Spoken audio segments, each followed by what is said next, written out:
Hey folks, just a quick heads up. The thoughts and opinions of this episode are all mine and might not reflect those of our sponsors. So if you find yourself raising an eyebrow, blame me, not them. Home sellers, recently an agent complained to my seller that I didn't answer my phone, and maybe that's why nobody was showing their home.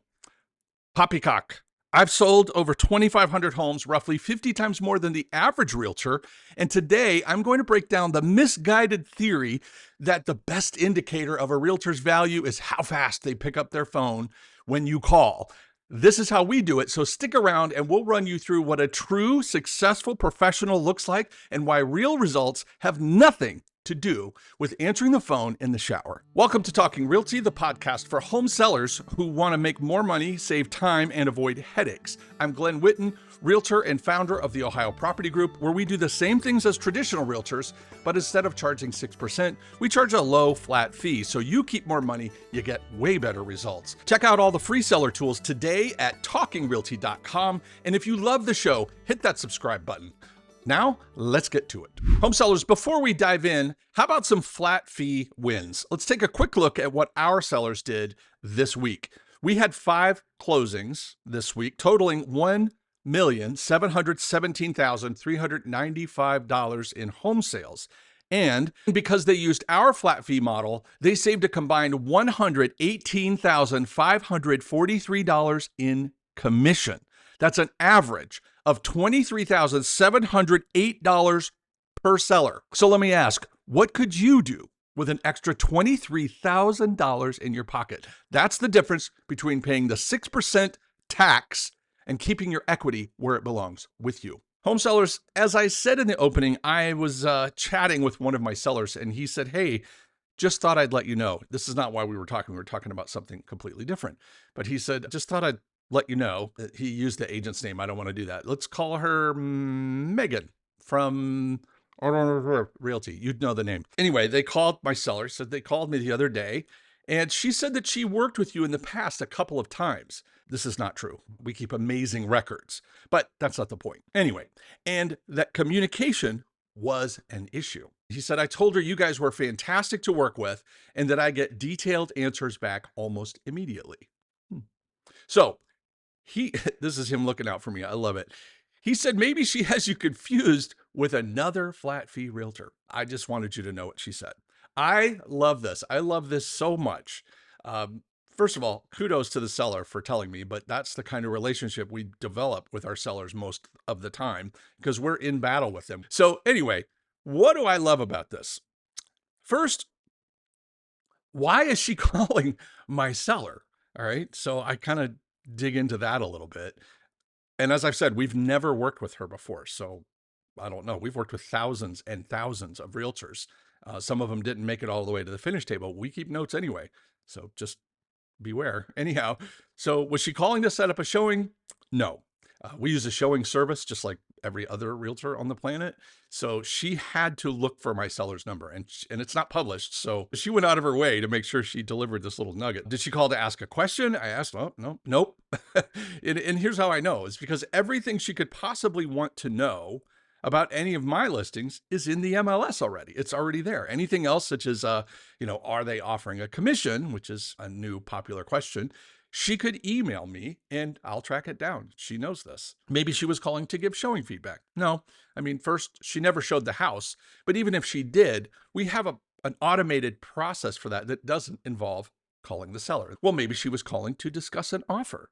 No, that's illegal, first of all, and unethical. So offer instructions are completely laid out. We believe in very clear instructions. So we make sure there's no room for misinterpretation or mystery. If they want to make an offer, it's all right there. We spell it out. So that covers why she might be calling. Second thing, why is she talking bad about my company? Is it unethical? Is it unprofessional? Absolutely. But not all unethical agents would do this. So, I mean, if that were true, then my seller would be getting a lot more calls. Is she insecure? Probably. I mean, who else would do something like this? Is she starving for business? Probably. And here's the real answer, is if she had a ton of clients and a ton of listings, she wouldn't be making these calls. So we've established that she had no legitimate reason to call my seller and that she's probably not overrun with clients at the moment. But why attack my phone answering skills? Like, of all the things that she could attack, why go after that specific thing? Why not attack my track record? Maybe my experience, maybe my what I charge for what I do and the way my business is built. Because she can't. She can't attack those things because everything she has to offer is the same as everyone else in the market, except for people like us, which there are very few of. So the reality check here is that most agents do about 1 to 2 deals a year. This means they can answer the phone anytime because they're not that busy. It means that they also apparently have time to call my sellers and try to recruit them, which is illegal and unethical, as I mentioned earlier.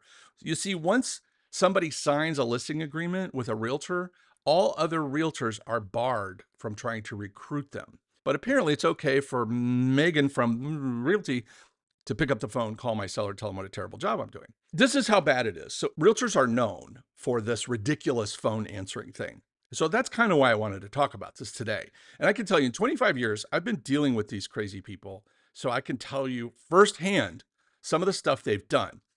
But before I do, I have to tell you, I have to make a confession. I have a double standard when it comes to phone calls. There's this great book. It's right here. If you're on video, you're watching. It's called The No BS Time Management for Entrepreneurs, the ultimate no holds barred, kick butt, take no prisoners guide to productivity and sanity. Pretty good title. I picked this up many, many years ago and I read it every year because I need the reminder. Anyway, it's by Dan Kennedy. He's famous. We'll link to it in the show notes. It's a great book and you should get it. But anyway, he teaches that business owners need to be very, very protective of any access to them by phone. But he also says that if he calls someone without notice, without scheduling, he wants them to pick up. This is how I live. These insane agents answer the phone nearly every time I call. This has been my experience over the last 2.5 decades. It doesn't matter what they're doing. I've had people answer in church. I actually once heard the happy birthday song being sung when someone answered the phone. So you get that? I called. They're in the middle of this birthday song. They're not just at a birthday party. They're at the moment. The candles are about to be blown out and the realtor's over there in the corner. Yeah. Hey, what do you need? What do you need? Grocery stores, I hear the announcements over the loudspeakers. I hear people in the movies whispering or at concerts.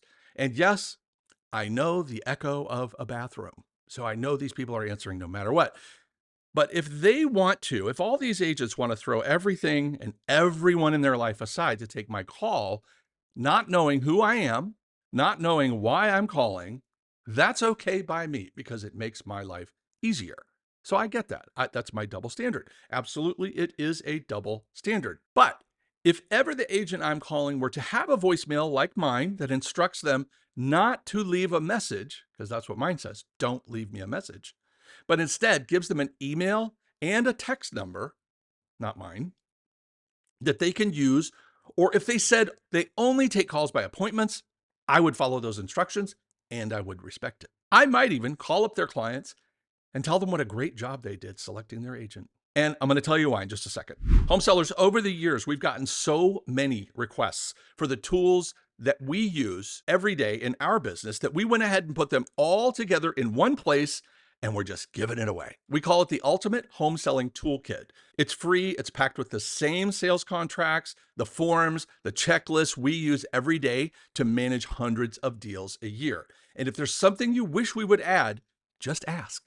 We regularly update it. Get your free copy today at talkingrealty.com or check the show notes or the YouTube comments for that link. Seriously, hit pause, go do it now. You can thank me later. Okay? Back to the show.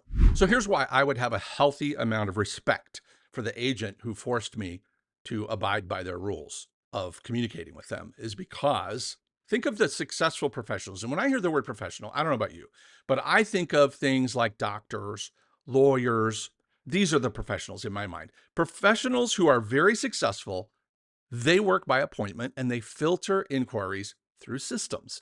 Pick out the top lawyer in the city nearest you. Help pick out the top 50 lawyers in the city nearest you and try to get them on the phone with no gatekeeper, no appointment, no leaving a message. This assumes that you're not on their super secret list of approved callers. My list, by the way, has less than 10.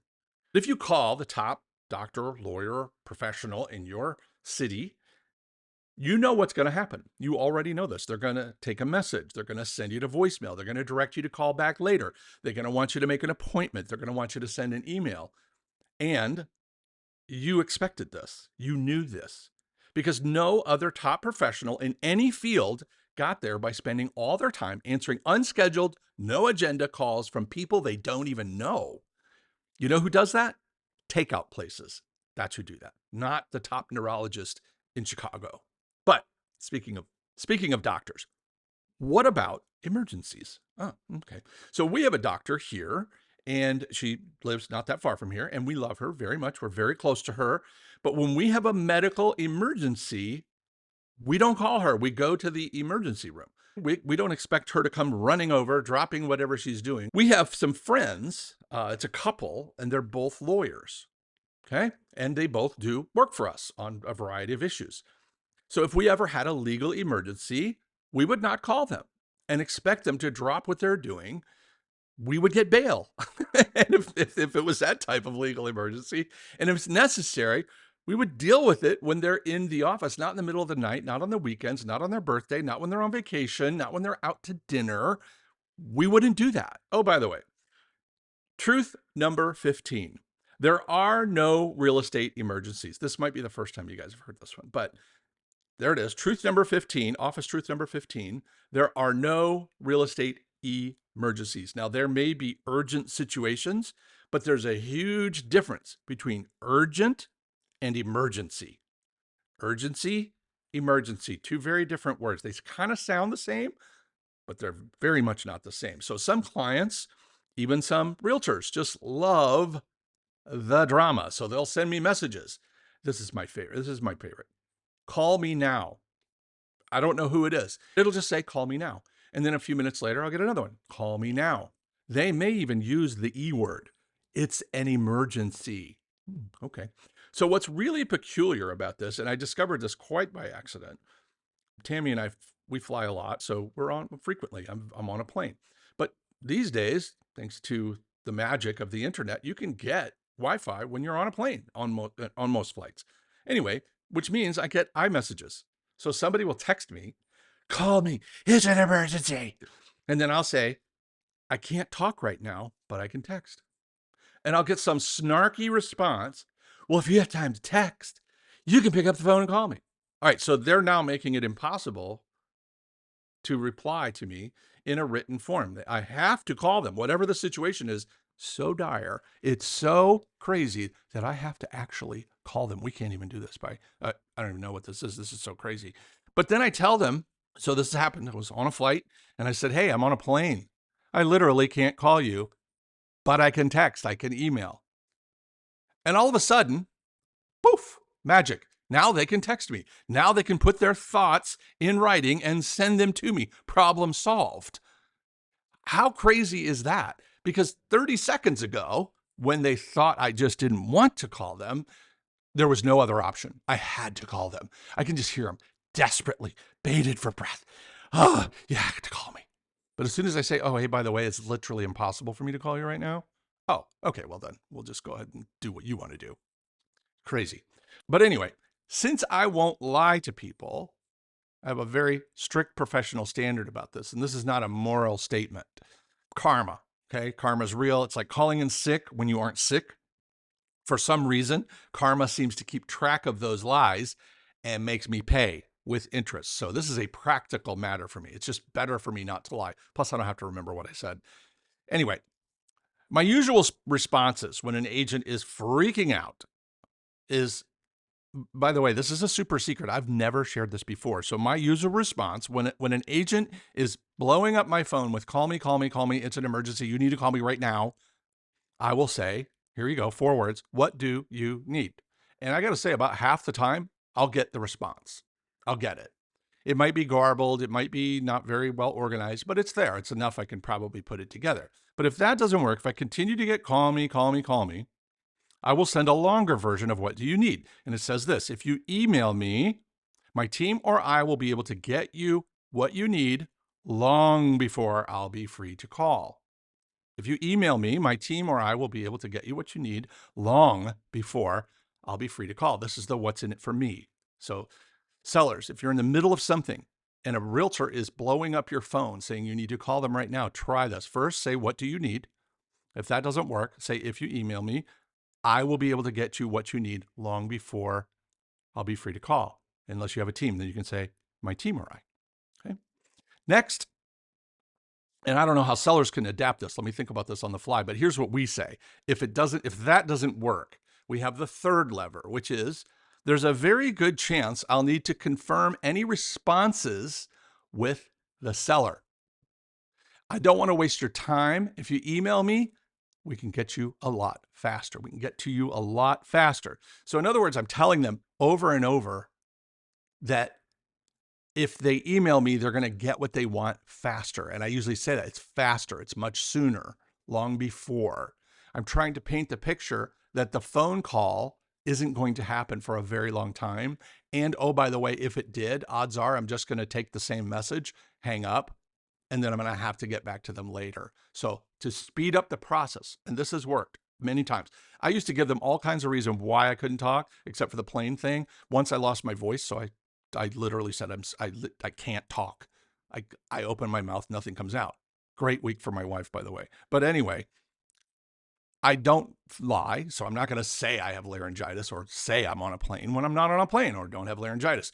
But anyway, this stuff really works. So after that, if they keep going, I just keep pasting the last message. I just keep saying there's a very good chance I'll need to confirm anything you need with the seller.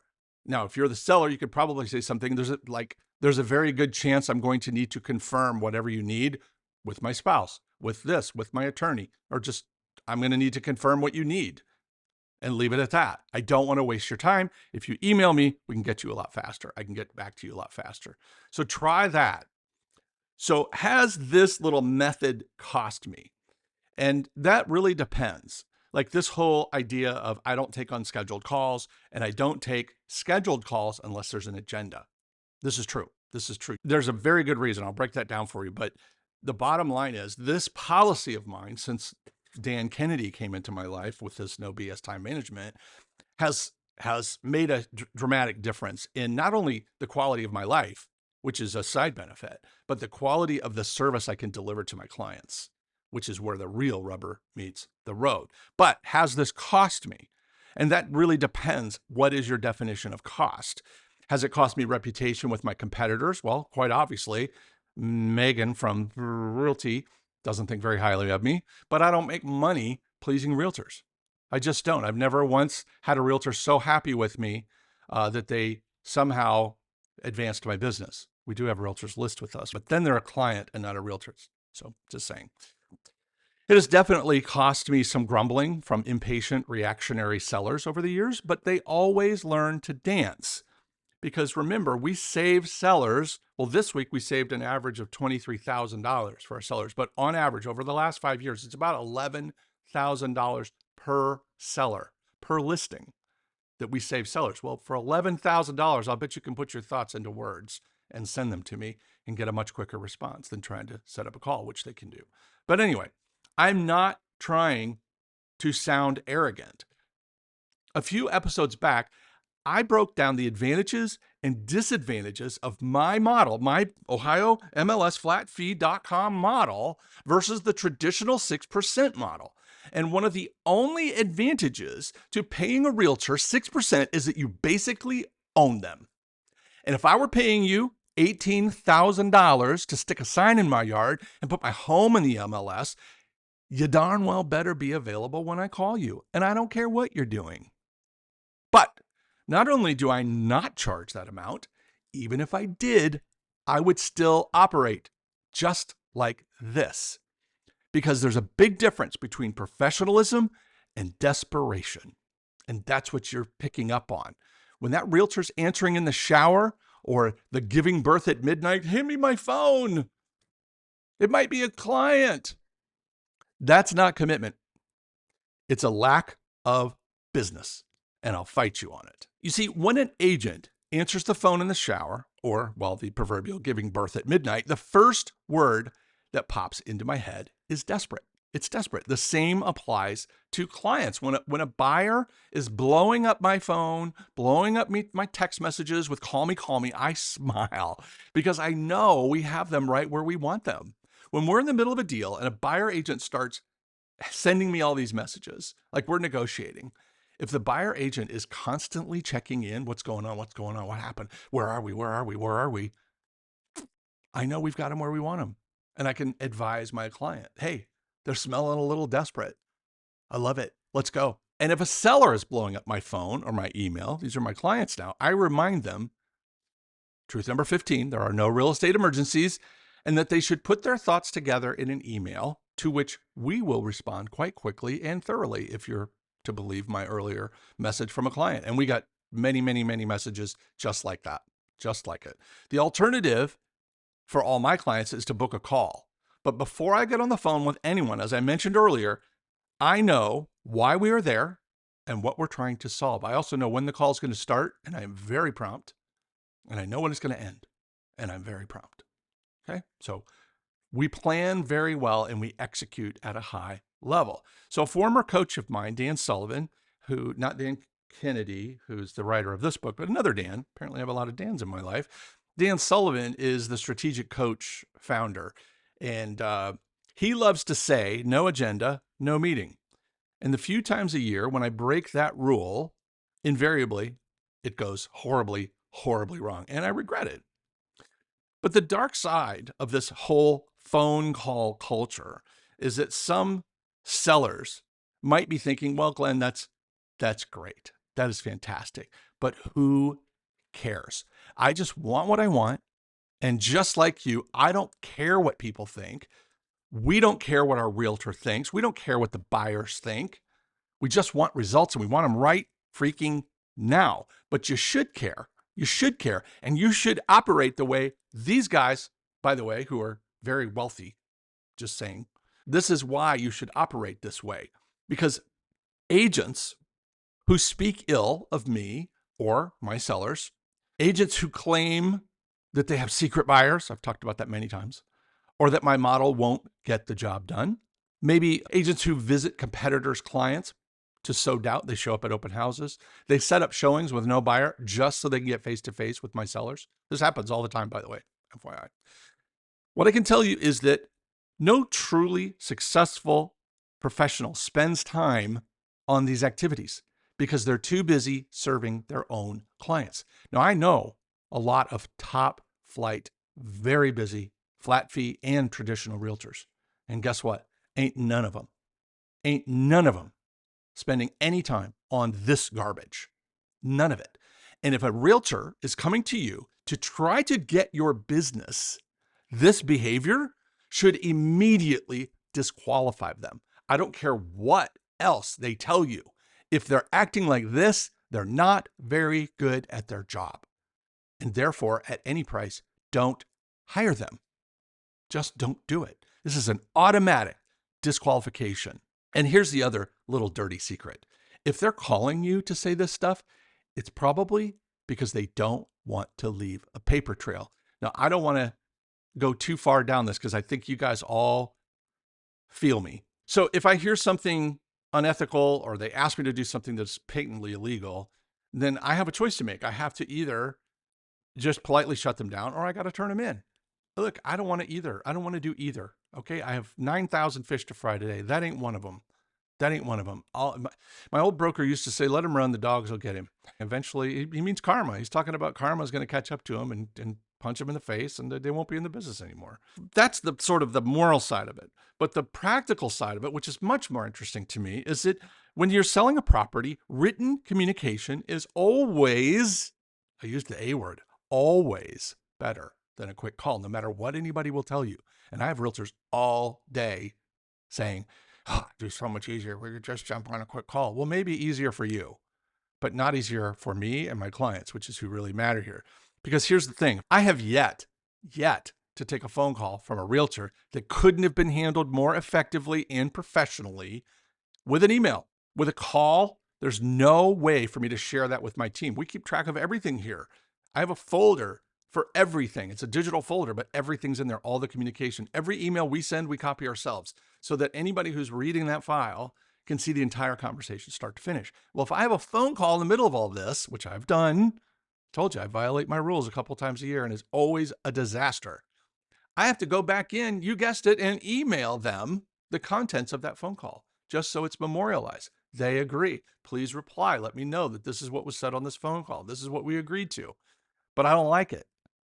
There's more work because now I got the phone call and I got to send the email. But emails, just like when I was on the plane, it forces people to find a new solution. Maybe they check the MLS. If they can't get a hold of me, it's the craziest thing. If I sit there and stare at my inbox, I could spend 24 hours a day responding to messages. I could, and I'd do it just like that. And they'd all turn into chats. Nobody would get anything done. When I don't respond right away because I'm busy taking care of clients with scheduled activities, guess what? These agents magically find other solutions. They do. They go check the MLS. And if they can't figure it out from the MLS, which is rare, it forces them to organize what they need into thoughts and they put those thoughts into words. I've gotten on calls during my violation period and somebody's just so irritating and I'm so impatient. I just call them like, well, what do you want? And then I get their voicemail or they answer and they can't remember why they called me. Like, are you kidding me with this? Like, it was such an emergency you can't remember, and it was such an emergency you can't pick up the call when I'm calling you back. I don't understand this, but I do. It's because it was a temporary thought. Emails force agents to organize their thoughts normally so that we can have a true discourse on any situation. And I might not be the right person for that. I have people on my team who specialize in specific areas of the process. This might be a Justin question. It might be a Tasia question. We don't know. We don't know. Also, verbal is not binding. So it's problematic. It's potentially deal killing because you get the he said, she said, he said, whatever. It's also very, very, very, very hard. In fact, it's impossible to misquote Glenn when everything is written down. And I hate being misquoted. And also, unlike a lot of other agents, we don't answer for our sellers. And I think that this is a misnomer that's out there. We collaborate with our sellers and then we respond to them after we discuss the situation. So if somebody asks a question, we forward the question to the seller, ask if they have any questions, maybe present some options depending on what they're asking. And then the seller and I have some kind of a back and forth. We come to a response and then we respond. Okay. We don't do this on the fly stuff. So if you call me, hey, will the seller take blah, blah, blah price? Hey, will the seller do that? I'm not the seller and you can't call my seller. So you're going to have to put it in writing because that's what I'm going to have to do. That's why it's so much faster, so much more organized. But anyway, a lot of realtors just want me to get on the phone and discuss the situation. They're hoping I'll roll on my seller. And many of them are, and I know I'm painting with a broad brush, but there's a reason. Many realtors may be a little bit lazy, maybe hoping to get information out of me. Maybe my guard is down. Maybe they're just desperate. They're hoping I'm as desperate as they are to get a deal together. So they're thinking, let's go off to the side here. You tell me what your guy will do. I'll tell you what my guy will do. And then we can, And if I ever hear the phrase, tell me off the record, and then they start asking stuff they would never put in writing, that's when I'm out. I will literally hang up on someone. I'll say, I got to go. Click. I'm out. I don't want to hear it. But if I force realtors to play by the laws, not the rules, the laws, then they have no choice but to keep things above board. They're not going to put that stuff in writing. They're not going to ask me, hey, can you tell me what your seller's true bottom line is? I've had it asked over the phone, but never in writing. No one's ever been dumb enough to put that in writing. And if I'm so brick-walled on this, and then the agent gets mad and they go around me, well, that tells you everything you need to know about them. They either don't know the rules, which is terrible, or they do know the rules and they don't care. Worse, if they go around your agent, if you have a listing agent, sellers, and the buyer's agent goes around you, well, as Dr. Phil would say, if they'll do it with you, they'll do it to you. This isn't a truth, but it probably should be, but it's so simple. Cheaters cheat, folks. Liars lie. Some things just never change. So let's play this out with other professionals. This is kind of a fun exercise for you. What if you're sitting at home one night and a local doctor calls you up and says, hey, your family doctor doesn't answer the phone. Did you ever notice that? When you call, it's never your doctor. You should switch to me because I will answer the phone anytime, anywhere, no matter what I'm doing. How much respect would you have for that doctor? Does that make them a better doctor? I'm just curious. Does that make them a better doctor? Does rapid phone answering 24/7 mean you are going to be in better health? Should you switch to that doctor? It would never happen. This would never happen. Lawyers who solicit business are called ambulance chasers. It's not a very nice thing to say about a lawyer. Just saying. So maybe we should refer to agents like the one who called my seller as sign chasers. Could we start that trend? Hashtag sign chaser. I can just send that out when somebody breaks the law and calls one of my sellers to try to solicit them.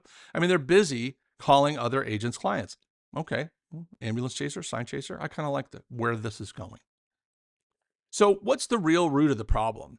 And why are there so many agents doing this whole rapid phone answering, and then declaring that to be a great service piece? I'll answer the phone anytime, anywhere. Run the other way when you hear it, just saying. But why are there so many doing it? Because if everybody's doing it, it must be the right thing, right? No. Oscar Wilde, everything popular is wrong. The real reason for this is that agents have 3 weeks of schooling and they have very minimal broker training. So no one equips these people at the beginning. This is the ultimate survival of the fittest outside of the Serengeti. This is where those who are strong actually survive. On top of that, most realtors, they have almost no oversight. Or whether they get it right or wrong, it doesn't really matter. If they land the deal, they get rewarded with a big commission at closing. Regardless of how they got there, they get rewarded, and that gets reinforced because what gets rewarded gets repeated. So doing the right thing is also not nearly as simple as it sounds. When a starving agent with a little bit of training and experience and no one is watching them is faced with a moral dilemma, the consequences of doing the right thing and losing the deal are significant. They're huge. But the consequences of bending the rules and blurring the moral, ethical, legal line are that you up the odds of getting a paycheck. That's what happens when you break the rules. Oftentimes it does lead to a paycheck. And if you get caught, first of all, it's very unlikely, but if you get caught, it's probably going to be after you got paid.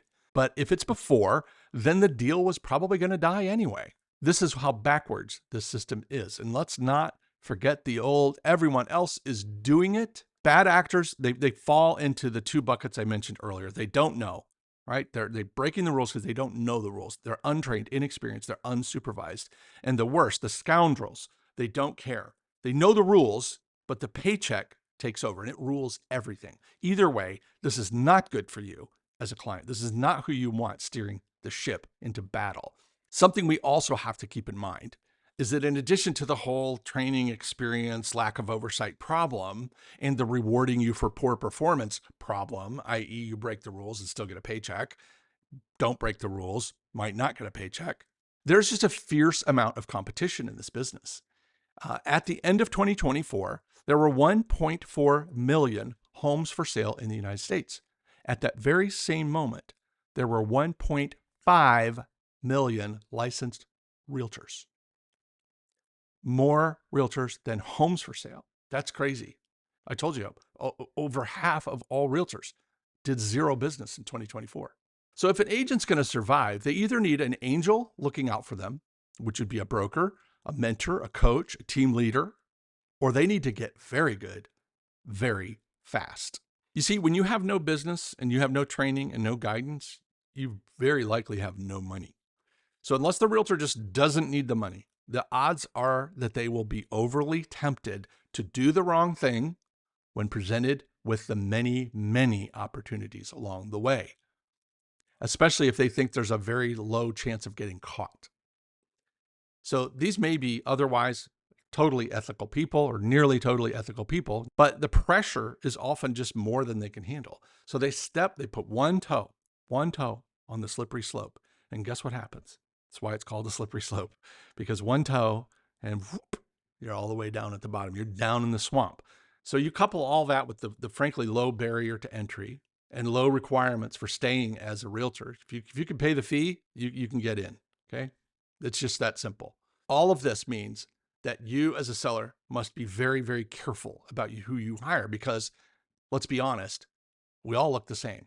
We all got Realtor stamped on our card and on our website, and we've all got these fake certifications about, all these meaningless letters that make you feel all warm and fuzzy that this person knows what they're doing. Well, for $49 and 3 hours of my time while watching television, I can get as many of those as I want. I just choose not to because it's a waste of time and money.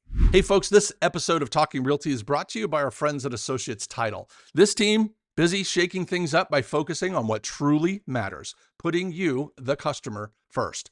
Whether you're buying or selling or investing, whether you're for sale by owner, whether you're working with a realtor, they've got your back with incredible cost savings and the latest technology to streamline the whole process. Their secure online portal called Qualia, wonderful tool, keeps everyone in the loop, from buyers and sellers to lenders and agents, all while keeping your data safe and communication crystal clear. If you're getting ready to make a move, don't underestimate the importance of having a great title company on your team. Check them out today at associatestitleinc.com or call my friend Ryan Phillips at 614-419-2418. Check the show notes for that information. But do not leave your title company choice to chance.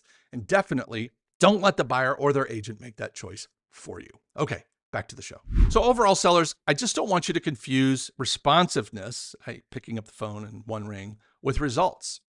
So picking up the phone on the first ring at all hours does not equal top tier service. If an agent can answer unscheduled calls with no agenda from anyone, including people they don't even know, because most of the time when I get these, it's just a number. I don't know who that person is. Anybody who's doing that on a regular basis is never going to be at the top of their field. Okay? They're spending their time breaking the law. They're violating ethics by calling you or other brokers. This is how they're chasing business. They're sign chasing. Oh, it's taking off. It feels so good. This is not a good thing for you. They should be spending their time and energy getting better, training, studying, getting experience, shadowing an experienced realtor, taking courses, doing something other than breaking the law to get business. Top performing professionals all have the same systems. They have gatekeepers and they have methods for handling the inflow of new business and supporting current business, because the demand for their services is always very, very high. So when you get busy, you have to install systems to accommodate all calls, all emails, all text messages, because guess what? If you don't, you will literally run out of time in the day. You won't get anything done and your business is going to dive. So you have to solve this. This is called a ceiling of complexity. And this is another Dan Sullivan teaching, is that when your business plateaus, you've probably run into another ceiling of complexity. And until you solve it and break through that ceiling, your business isn't going to grow. Well, this is one of the very first ones that happens. You give amazing service because you're answering the phone 24/7. They always get you. They get the person whose name is on the door. Well, that's what customers want. They want it and they want it right now. Well, when you can only do so much of that before you start to come apart at the seams. In almost every case, when we install these systems, because we've had to install many of these over the years, we not only get more efficient, like we can handle the inflow of new business, of supporting our current business, because that's going to create when you have a lot of listings, you're going to get a lot of inquiries from either people who want to do business with you, from buyers, from realtors, from lenders, from title companies, people, inspectors, appraisers, all these people. The more listings you have, the more of this is going to happen. But when we install a new system, we not only get more efficient, our communication level and our detail level goes up, which makes the customer experience that much better. It's more consistent. And as my seller said at the very beginning, we respond, he said almost instantly. I don't want to set that bar that high. We do respond pretty quickly. And here it is with very detailed answers. So we don't just respond. We give him what he wants, and we give him all of what he wants, usually, and then some. But that can't happen if I'm answering every call at every hour from any caller with no agenda and no idea. I'm walking cold into every situation. We're never going to reach that level of efficiency. That's a recipe for insanity. And it's also a recipe for a failing business. So I would become the bottleneck of all information, and the service to my clients would suffer. It's a ceiling of complexity. Truly successful professionals have to break through them if they want to keep growing. So if an agent is still taking unscheduled, no agenda calls from unknown callers, they're going to make a lot of mistakes. They're going to waste a lot of time, and that will directly affect their clients' results. No bueno. The metric that matters, how well your agents market homes. How do they negotiate offers? How do they close deals? How do they get through tricky, sticky potholes that show up between contract and closing? And in our case, how much money can they save you and how many headaches can they help you avoid? Not whether they answer from the produce aisle. Desperation sells you short. Professionalism sells your house. So seller, here's a very, very easy razor for you. If the realtor is calling you crossing the sign chasing, run away. If they don't have systems for handling inquiries on your listing, then you are vulnerable. If they lose their phone, what if they get sick? What if they lose service on a plane and they don't have the fancy Wi-Fi set up? Not all, you're screwed, all right? Because now the only source of information on your listing is out of pocket because it happens. People do have to sleep. Humans have to sleep. If they make you set an appointment and then make you tell them what the call is about ahead of time, you probably got yourself a winner, probably. And with that, folks, I will let you get back to your day. Thanks for sticking around. Hopefully you learned a little something, maybe had some fun. The Talking Realty podcast is brought to you by the Ohio Property Group, a family-owned company where we sell homes for a low flat fee. If you've got a question, you've got a topic or a guest you'd like to see in the future, I'd love to hear from you. Just head to talkingrealty.com and say hello. I promise to respond to you eventually. Until next time, keep making smart moves in your real estate journey. For the Ohio Property Group, this is Glen Whitten signing off. And remember, you can sell it. We can help.